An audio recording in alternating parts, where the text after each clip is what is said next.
Hey, Cortavius here. Time to talk Fusion. Looking at the Fusion calendar, that we can go through. And then I will talk about the Fusion champ a little bit since I haven't done a video on her. I guess it's a good thing I didn't because, well, they're going to change her kit. So I'm not going to read the kit to you in this video because we don't really know exactly what she's going to be. So we'll talk about the plan and then we'll talk a little about whether you do the Fusion or not. All right, so let's get into that. So I got the calendar up on the screen. All new events and tournaments, something they've never done before. No. Same stuff, same Fusion, just another month.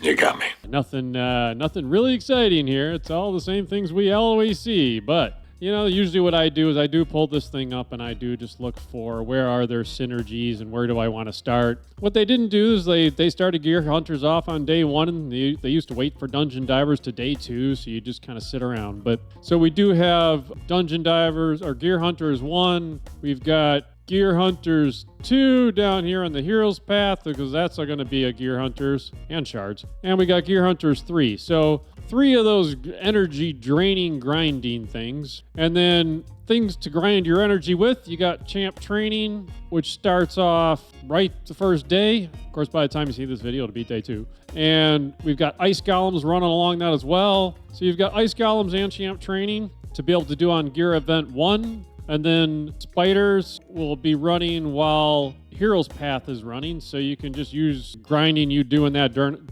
tournament to get some of the Heroes Path points. We'll talk about whether that's worth doing. And then you do have Fire Knight overlapping with Gear Hunters or Heroes Path as well. So I probably would try and get that done while it's in there. And you've also got a Champ Training running that runs the same time. So pretty energy intensive. Hey, before we go on, click the link in the description right now and you can get the great legendary poisoner, Narma, along with 3 epics. You get Anax, Mausoleum Mage, and the best epic in the game, Uugo, as you progress. All you have to do is follow 4 steps. Step 1, log out Plarium Play on the PC and uninstall. Step 2, click the link in the description and register with a brand new email. Step 3, launch Raid, complete the tutorial. And step 4, go to your inbox, Narma's there waiting. These 4 free champions will give you an insane head start in Raid, so click on that link before it expires.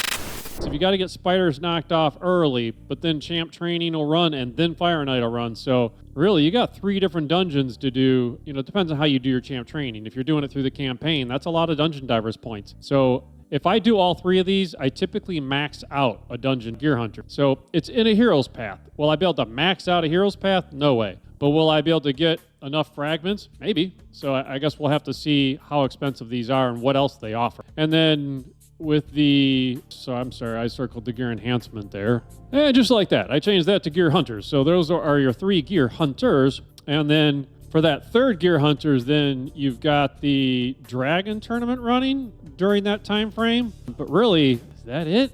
I mean, Champ Training overlaps, so you do have Champ Training you can finish here. If you didn't need it or finish it during Heroes Path, you do have more Champ Training, and I guess you would have, at this point, you would have made the epics. 3 of the epics. So if you fuse 3 of the epics, then you've got some Champ Training you can do here, and then you'll run out. So there's not as much available there. And then other things sitting in the Fusion that come every time. You've got Classic Arena Takedown. Those are easy. Just get your battles in. Simple to do. We should have some gear enhancement. There's 20 million silver. There's 40 million silver. There's 60 million silver. So don't use your silver unless you need to, and sell the stuff you don't use, and you can, you know, get a lot of that back. You don't need to have 60 coming into the thing, but you'll probably spend that much. And then really from there it leaves the big boys, right? The shard events. So we've got Summon Rush opening up on the first weekend where there'll be some, you know, boosted chances to get champs, which you don't want to waste shards when you've got both the Fusion and Leo coming after the Fusion is my bet. And then you've got Heroes Path, which will also be a shard event, and you've got Champ Chase. So in the Champ Chase, once again, you'll get the 3 times epics here. So don't fuse the epics until you get to the Champ Chase, because sometimes they bake the points into that Champ Chase and they make that harder.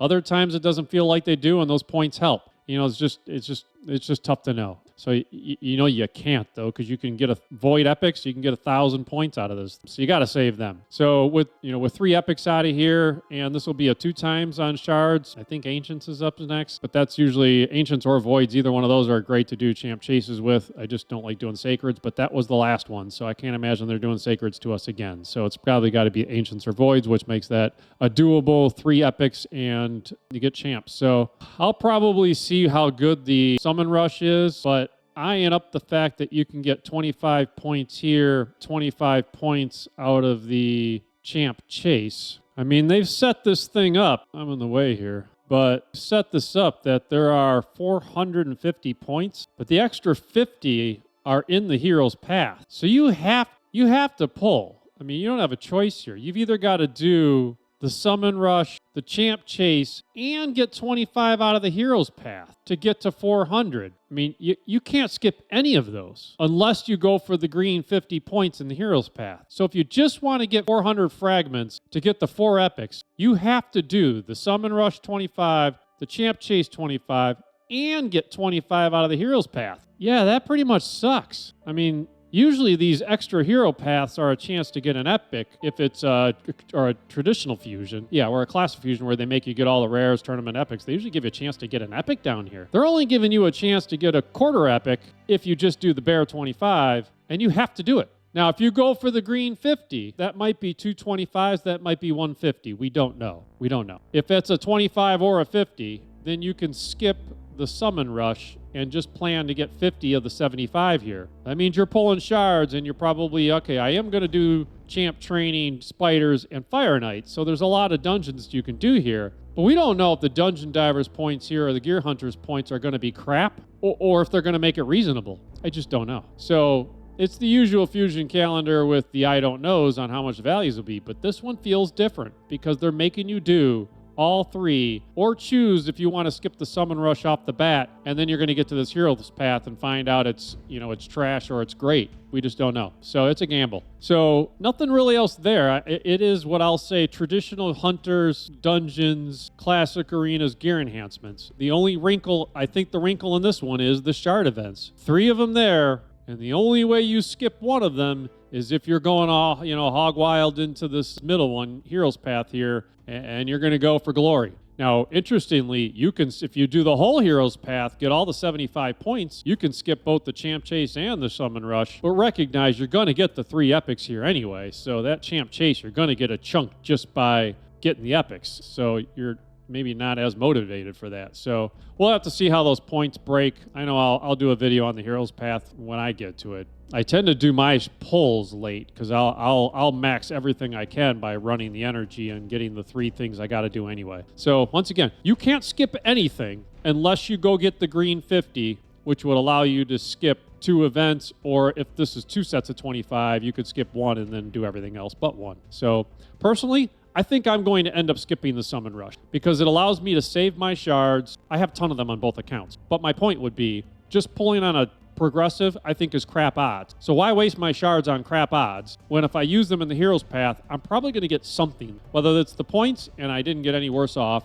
or it's the, well, I didn't get the chance at champs and I didn't get the food I would get from summon rush. So if you're going for points for shards, you're probably getting less rewards for those than if you're getting champs out of a summon rush, because at least you get the champs and maybe got a shot of glory there. So that's what you are skipping. I'm probably still going to do that, though, because I just feel like I don't get great stuff there. I'll probably save it because there may be something in the hero's path, like a soul for somebody that I want anyway, and I'm going to have to get some points. So might not be a great decision, but that also leaves me not as much in. I could, these other events just take some energy and some classic arena, fine. So I'm not really that invested until I hit the hero's path.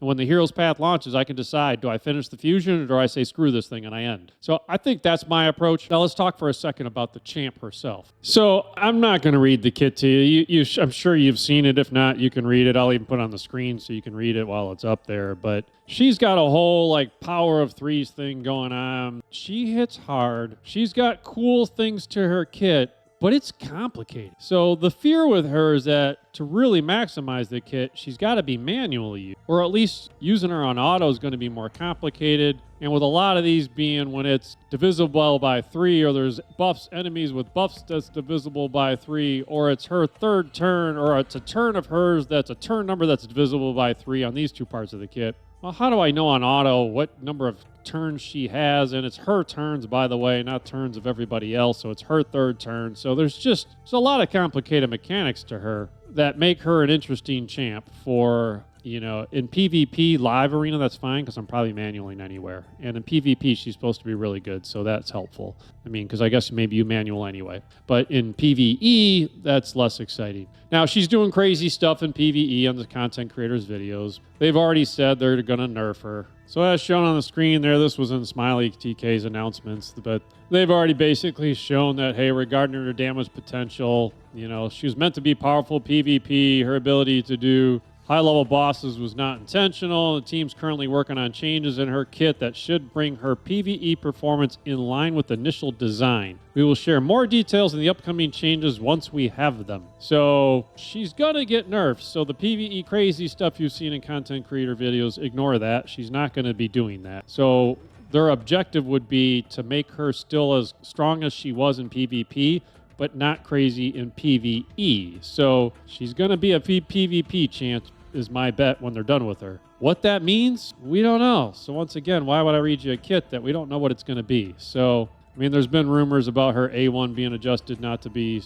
proccing so many times, that she can't keep getting the extra turns. There's other ones about lowering her damage, but if they lower her damage, that kills her in PvP. So I don't know that I believe that rumor. So we'll just have to see what they come out with and what the timing is. So once again, if I just do the early events and I skip the summon rush, I'm not that invested in case they really nerf her. Then there's the whole people FOMO, well, crap, what if they over nerf her, but then she sucks? Wouldn't they buff her? I will say there with Geomancer, anyone who's around, man, I had Geomancer doing 1 billion in Clan Boss before 1 billion in Clan Boss was no special thing anymore. But back then in the day, doing 1 billion in Clan Boss was crazy.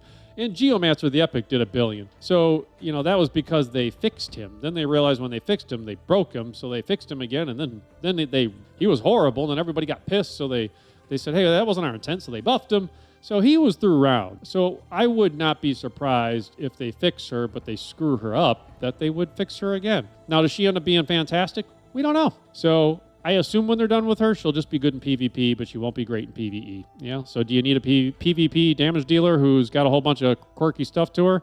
I know a lot of people who say if it's a unique champ, go ahead and do the fusion because it's a unique champ. Who knows where he'll use them? I got plenty of unique champs sitting in my vault I've never used. So I think this is a fusion then that is if you got the resources and you're interested for her, hey, go ahead and get her because she may be great. She may be different. Who knows? But if you're risking getting Leo to get her when she's going to be a PvP only champ by the time they're done with her, most likely, don't screw up getting a champ you could never get again. I mean, Leo's limited time. So if you're not flowing with resources, save them for Leo. If you can do both and it's not a big deal and you got the time and the resources, then go ahead and get the fusion. Why not? But I don't see her as you got to get her because I think the CC videos that came out were like, oh, she's going to be fantastic. But you won't. Who knows what she'll be. So anyway, I think that's my view of her. I'll probably pick her up on both accounts because I have plenty of resources and RSL Helper can run the game for me. So yeah, I'll have to do some gear enhancements on my own, but